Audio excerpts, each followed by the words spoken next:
Well, what a day, all right? Haman was having quite a day. If you remembered from the last session, man, he had strutted down the road, he was heading to the palace. He had built up enough confidence in who he was and his position that he was just going to tell the king what needed to be done with Mordecai. He had taken so much upon himself that he thought he could do things that he had already erected a pole. So it's not like he was going to go and ask the king's permission. He was already taking steps, so he'd gotten pretty bold.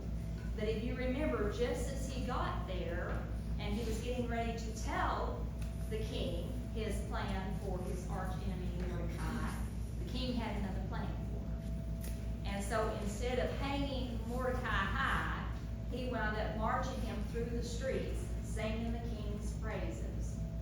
So what a day he had. What a roller coaster ride. Well, to top things off, when he went home with his tail tucked, and what did he get there? There wasn't an encourager in the bunch. It was just that same callous group that had gathered around, and they told him, you ventured in. So I'm sure he had some stress going on. But before he could even process what the day held, he was whisked off to the palace for the Queen Esther's second banquet. The first time that he went to the banquet, I think he was like, oh, I get to go, I'm important, and then, he leaves like, I'm important, I get to come back. I don't think that's how he came to this one. I think he came to this one like, okay, I don't think me and the king are on the same page. Things are not going exactly how I thought. So I think he is rethinking his position with the king. And I think there might be just delicious smells out there, just a lovely feast, all the festivities that might go on along with the feast. Perhaps there was entertainment there. But I think he felt the heat in the room. I mean, one of those like, kind of pull because it's just hot, uncomfortable. I think that's how he wound up going to this one. I believe as he sat down and as conversation was going on at the feast, I think he was wanting to try to divert conversation. I don't think he wanted for 1 minute to have to recall with the king what had gone on that day. And I don't think he wanted the king to have the opportunity to say, okay, Haman, you stopped by the office this morning, I interrupted you. What was it that you wanted to talk about? I don't think he wanted that. As a matter of fact, I think he thought that that was the only bright spot in the day so far, is that he had gotten there, and before he had actually blurted out what he wanted to do, the king had interrupted. Because if he had went ahead and blurted out what he wanted to do, then it would have been really obvious to the king himself that they were on opposite sides of things. So I think Haman was very uncomfortable. I think to the extent that he maybe even tried to divert the attention to Esther. And, he knew that Esther had a question for the king. So I think maybe he was like, I wish she'd go ahead and just ask that question. I don't know what it is, but I wish she'd just go ahead and do it. Take the pressure off of me. Right? Take the pressure off of me. I think it's one of those few times in his life that maybe he didn't want the attention. And so very uncomfortable for Haman this time. But they are at the feast, and the scripture says, so the king and Haman went to Queen Esther's banquet.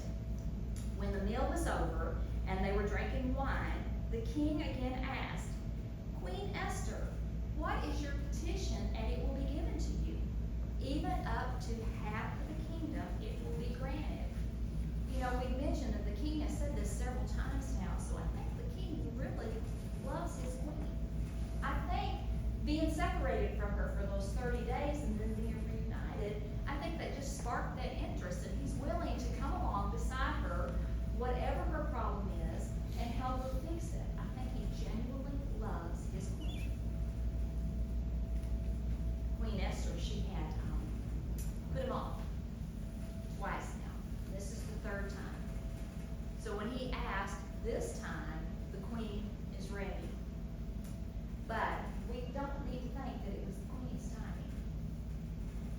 that she was ready. Because we have been talking about the providence of God. It was only when all of God's pieces fell together that Esther was going to be able to open up her mouth to speak. You know, first she had to become queen, you know. Then she had to, Mordecai had to rescue the king, if you remember that.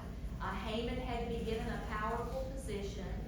Haman had to, Mordecai had to quit bowing to Haman, not bow to Haman, so Haman could get mad.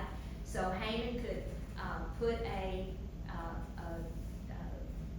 edict out for the Jews to be annihilated. In order for him to get mad at Mordecai again, in order for him to hang a pole, in order for him to show up at the palace, so he could parade Mordecai through, because the king didn't sleep that night and read the Chronicles and remembered about Mordecai.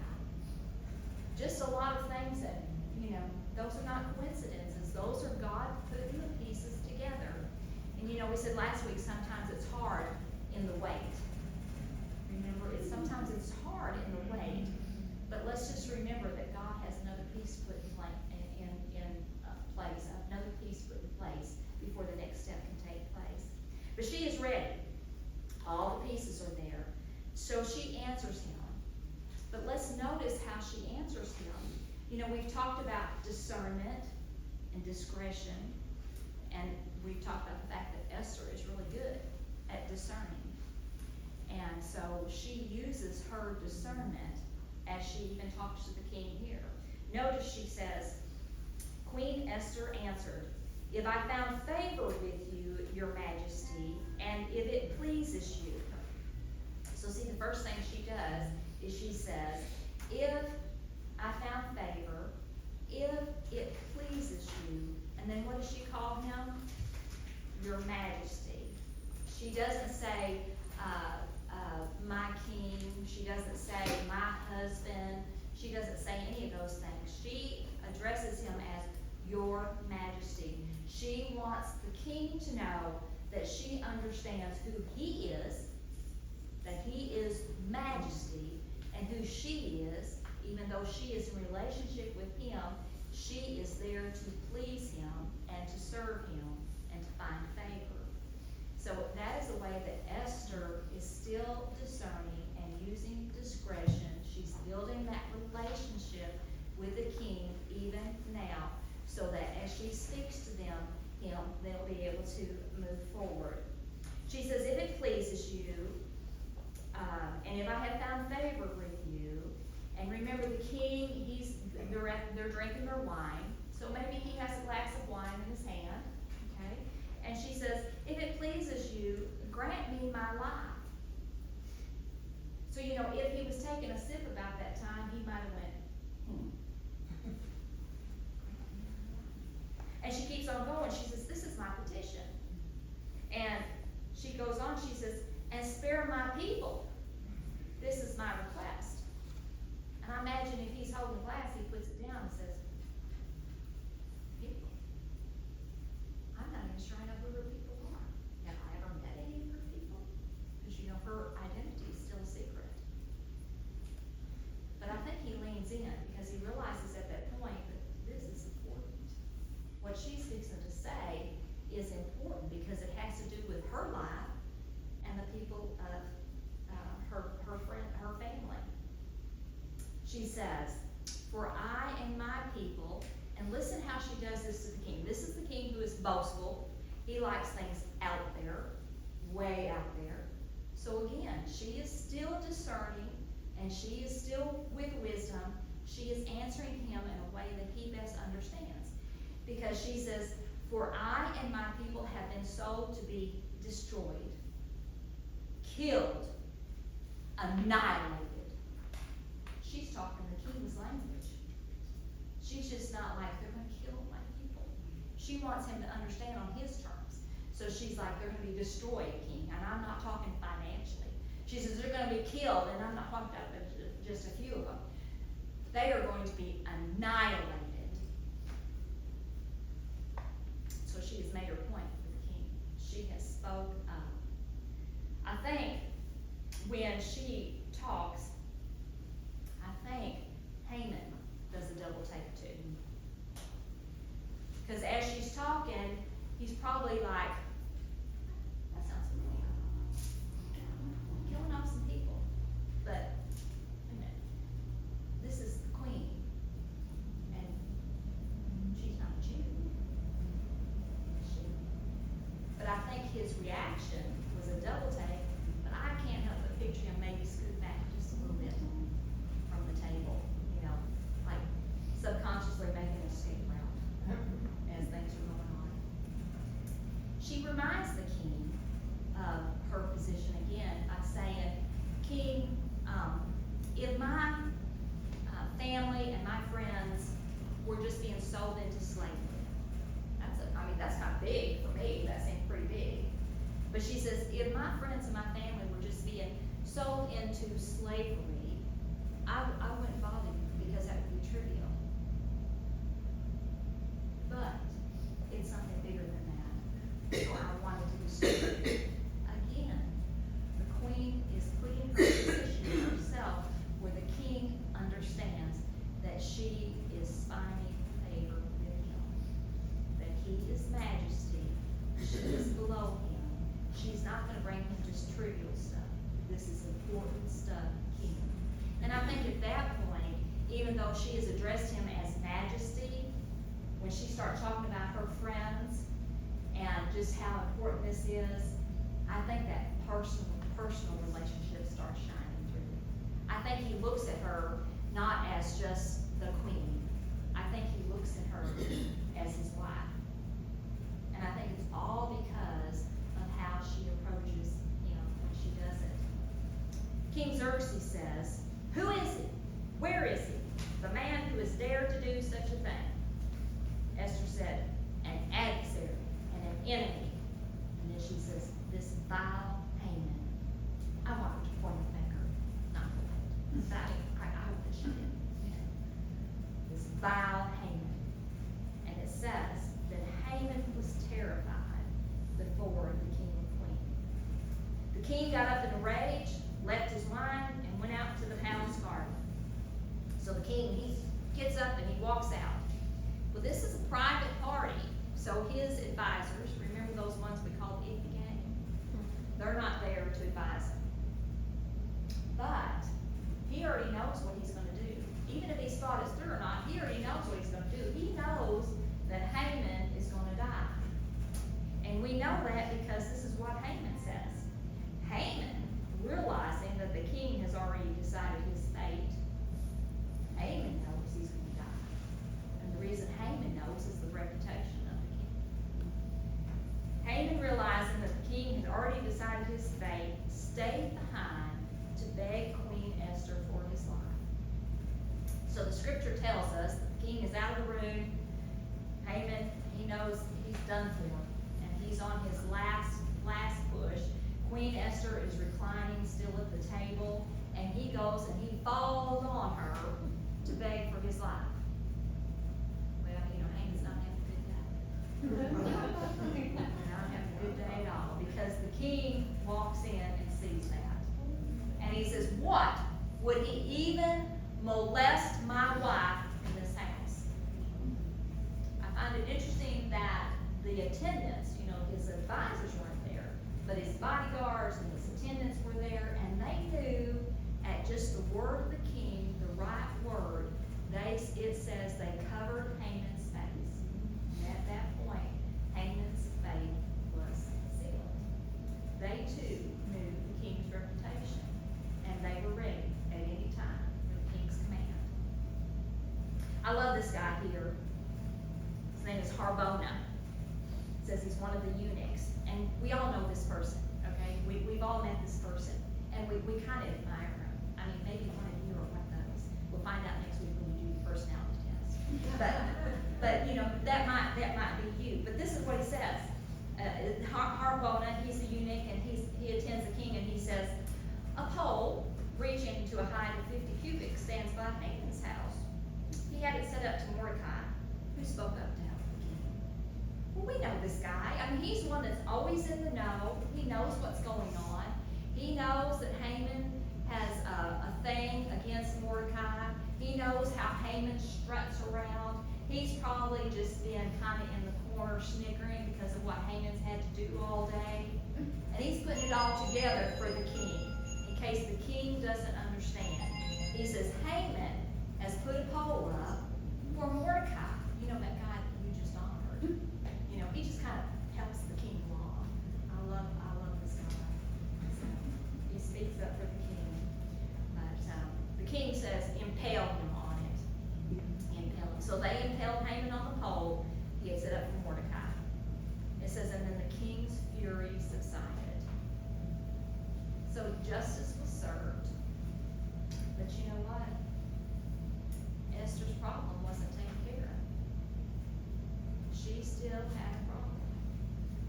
Because the Jews were still going to be slated to be destroyed, killed, annihilated. Her problem didn't go away because justice was served. And unfortunately, in the world that we live in, it's that way a lot of times. So sometimes in the waiting game, even when another piece falls in place, that we know what that piece is, and it's a satisfying piece to us, there's still more pieces that come together, and it still can be a little bit of a ride, but it's not always fun. So hang in there, ladies. But what we are going to discuss tonight is something that Esther was doing. Esther was exhibiting what we call righteous anger. Righteous anger. So righteous anger is from God, and righteous anger, to exercise it, is part of God's plan. So we don't always equate anger with God's plan, but righteous anger is part of God's plan. So there is anger and there's anger. There is righteous anger, which is from God, instilled in us by God, and then there is human anger, which is sin. So it's those two are pretty set there. And we have the base of truth, which is God, and the opposite of truth, which is sin.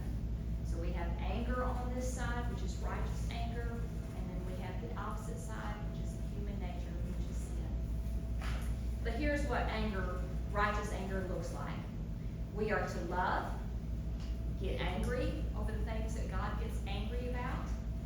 I want you to pay attention to this word. I'm going to preach this word to you. I'm not preaching, but I'm preaching this word to you. Grieve. We're to grieve. We're to work towards restoration, and then we're to get past the anger. When Jesus was doing the Sermon on the Mount, he had just finished the Beatitudes, and so then he said, you are the salt of the earth. And then he said, you are the light of the world. As a matter of fact, let me see if I think I want that.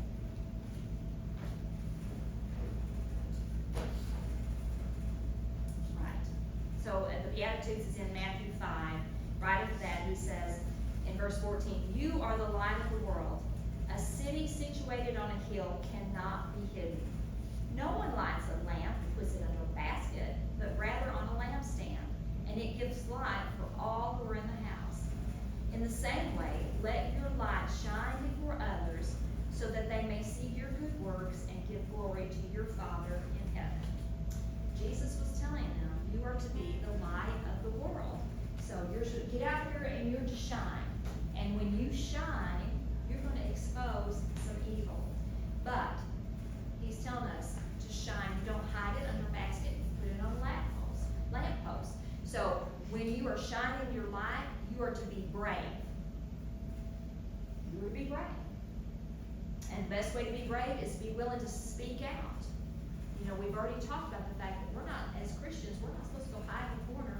You know, go get our own little group and set up. Because if we go get our own little group and set up and we stay within that group, you know, we'll become a cult. So we're not to do that. We're supposed to interact with the world. And God says, well, as you interact with the world, I want you to be the light. I want you to shed light on evil. I want you to be bold. I want you to speak out.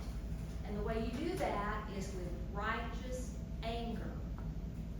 So, we're going to talk about righteous anger. But I'm going to preface it before we even talk about the righteous anger. I'm going to give you this verse. Because if you're getting confused as you're practicing righteous anger, just remember this verse. It's in Ephesians 4:29. Don't use foul or abusive language. Let everything you say be good and helpful, so that your words will be an encouragement to those who hear them. So as you're practicing this righteous anger that we're going to talk about, just remember that you shouldn't be abusive, you shouldn't be foul. Everything that you do should be good and useful and encouragement. And so if you're checking for instance, the dark side of anger, and it's falling over there, you know you're on the wrong side. You're on that human anger instead of that righteous anger. God's plan is revealed to us, and we sometimes wonder because we think we can't see it. But I want to tell you, not only does God reveal his plan to us, but he also requires us then to fulfill it. He doesn't say, okay, I've got a plan for you and I don't want you to do it. He says, I'm going to require some things out of you. And one of the things he's going to require is this righteous anger. We're going to pull that from Micah 6:8. And we're going to pull it out of Micah 6:8 because the whole reason that we want to fulfill righteous anger, the whole purpose of righteous anger is so that God's goodness is revealed. So, the requirements of God's plan for righteousness, number one, is to act justly. See, God's plan is holy. It is set aside. He instills it in us. The Holy Spirit is the one that instills this plan in us. And the Holy Spirit, what he does is he reveals what is right and what is wrong. That's what he does. He convicts us. He guides us. He comforts us. But he directs us on what is right and wrong. So when we see what is wrong, then that is the righteous anger that we are to act justly about. Righteous anger is when we want to see right prevail. We want to see right prevail. That's what righteous anger is all about. Righteous anger is when we want to see good restored. That is what righteous anger is about. If you remember Esther, she said, the king asked, who is this person? And she said, an adversary and an enemy. Well, she's marking two different things there. She's saying an adversary. We have God's truth, and she's saying the adversary is on the other side of the truth. An adversary doesn't always mean harm. I mean, an adversary could just be the opposite team and competing, but they're on the opposite side of where you are. So when Esther is talking about Haman as an adversary, she's saying he's on the opposite side of where we are. When she talks about him being the enemy, she's saying he is out to destroy us. So two different things there.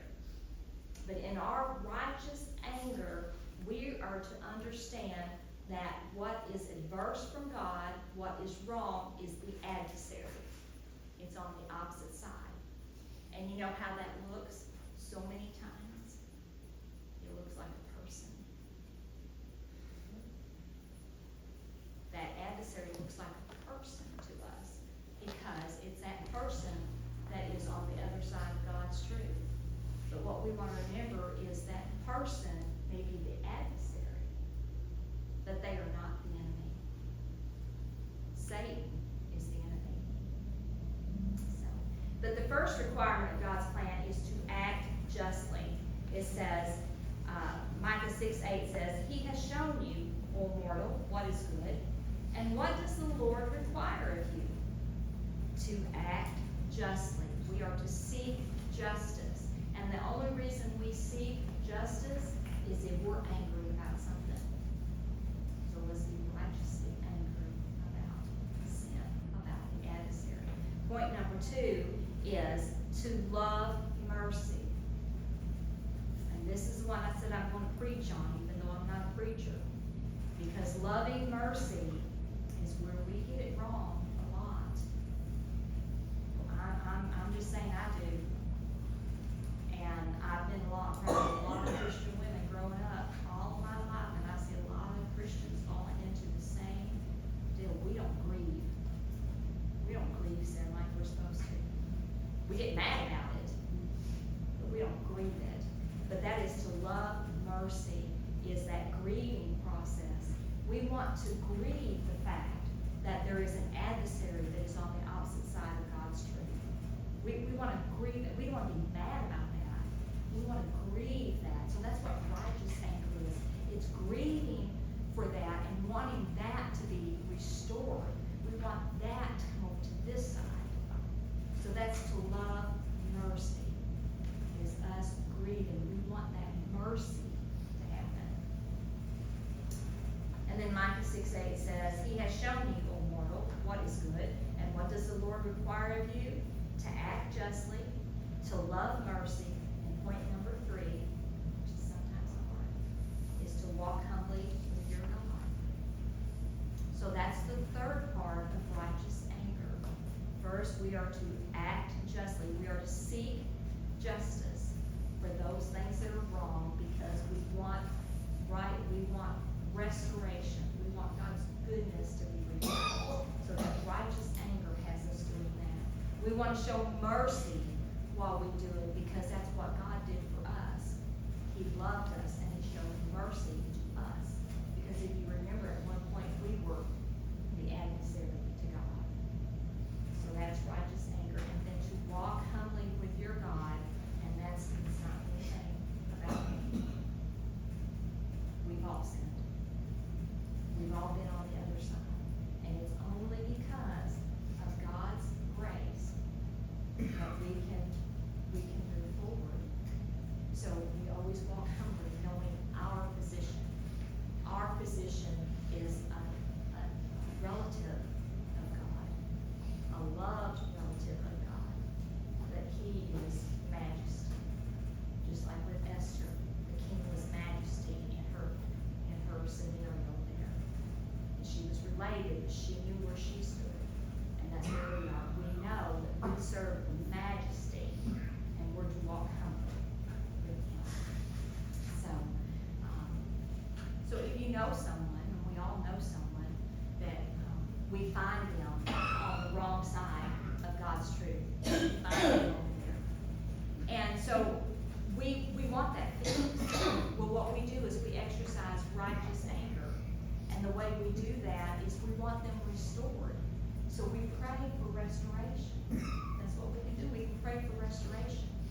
But the part we miss so much of, the part that really makes it personal, the part that is hard for me sometimes, because of that first thing we talked about, is that grieving. We want to grieve for them. We want them to understand what that grief is about. So it's okay to build a relationship with someone and get close enough to them so that they understand that you know where they are in their life enough to know that they are not on the right side. And you know because of that they are suffering in some way, and so therefore you're going to grieve for them. And you're going to be able to talk to them. And you're going to let them know, I understand. I understand because I was on the wrong side. God grieved for me. God is grieving for you. I grieve for you. I want you over here. I want to see, I want to love mercy. I want to love mercy. And then I'll make sure I'm humble about it and say, it's not anything that I did. It's not that I cleaned up and went to church. It's not that I read my Bible regularly. It's not that I prayed or anything like that. No, it's because of God's grace. It's because of God's gift that I received mercy. There is coming a day when God's wrath will be complete. If you had a vessel of some sort, and you said God's wrath would be complete, that would mean that vessel was just a little bit filled to the top with God's wrath. Well, in the book of Revelation, let's see, 15. The book of Revelation, chapter 15. It says God's wrath will be complete, and He's he's going to pour out that wrath on the earth. And at that time, he's going to serve justice. And justice is going to be full, and justice is going to be complete at that time. God can pour out that wrath. And when he does, God can be assured that every knee will bow. You've heard that. Every tongue will confess. Every nation will know that he is God. God can pour out his wrath. We don't have permission to pour out our wrath. So when we see an injustice being done, we cannot get out of sorts. We just can't get out of sorts. We can't get bitter. We can't strike out. Have you ever seen a Christian strike out over sin? I can't stand what they did. It was sin. I'm just beside myself. That just makes me so bitter. How dare they do that? I'm a Christian. This is a sinful world. They need to be straightened out. That's human anger.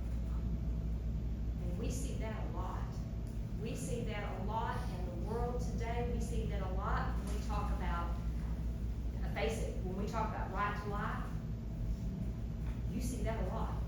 Coming right out of the mouths of Christians. You see that. When you talk about a transgender, you see that. You see mockery and you see anger coming out of the mouths and the attitudes of Christians. That's just a couple examples. That's just a couple examples. We see a child that does wrong to their parent, and we get so mad because we like their parent, and we just strike out. That's wrong. That's not righteous anger, and we have to be careful because there is, if people are watching us, which they are, the thing that can hurt our testimony the most is when they see us acting out in human anger. What can help the most is they see us acting in righteous anger. If they see us grieving. If they hear us grieving. If they hear us saying we want restoration. So that's where Esther was. She experienced righteous anger. She had seen justice made. She was ready to walk humbly because her job wasn't done yet. So I don't know what in your life makes you strike out. But go back to Ephesians 4. Don't use foul or abusive language. Let everything you say be good and helpful, so that your words will